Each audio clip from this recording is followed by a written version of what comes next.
సాధారణంగా అప్పులు చేసే వాళ్ళు గారడి ఎలా ఉంటుందో మనందరికీ తెలుసు. ఒకళ్ళ దగ్గర చేసిన అప్పుల గురించి ఇంకొకళ్ళకు తెలియకుండా ఈ అప్పులు అప్పారావులు జాగ్రత్తలు పడుతూ ఉంటారు.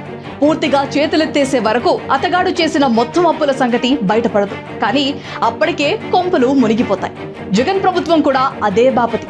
ఏపీ చేసిన అప్పులు ఎంత అంటే కేంద్రం ఒక మాట చెబుతోంది, కాగ్ ఇంకొకటి చెబుతోంది. ఎవరు ఏం చెప్పినా జగన్ చేసిన అసలు అప్పుల కంటే తక్కువే చెబుతారు.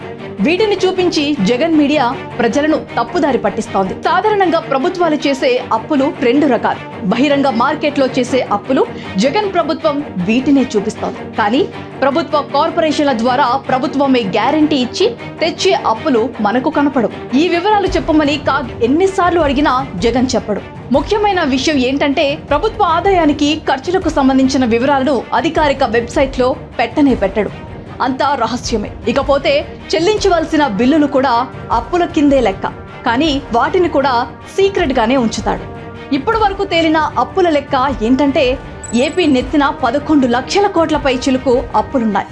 బిల్లులు బకాయిలు ఇంకో 2 లక్షల కోట్లు ఉన్నాయి. మొత్తం మీద 13 లక్షల కోట్లకు పైనే అప్పులు ఉన్నాయి.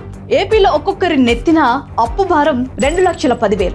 మీ కుటుంబంలో నలుగురు ఉంటే 10 లక్షల పైనే కట్టాలి. మేమెందుకు కడతామని గడుసుగా మాట్లాడకండి. ఆ అప్పుని మీ ఇంటి మీదకు వచ్చి ఎవరు అడగరు. కానీ ఉల్లిపాయ ధర కిలో 120కి పెరిగితే కొనాల్సింది మీరే కదా. పెట్రోల్ లీటర్ 200 అయినా మీరు బైక్ తీయాల్సిందే కదా.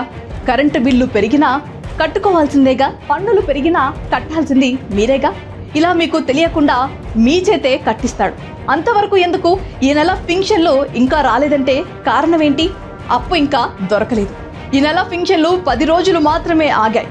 జగన్ మళ్ళీ గెలిస్తే అసలు పింఛన్లే రద్దు కావచ్చు. అది అప్పు దెబ్బ.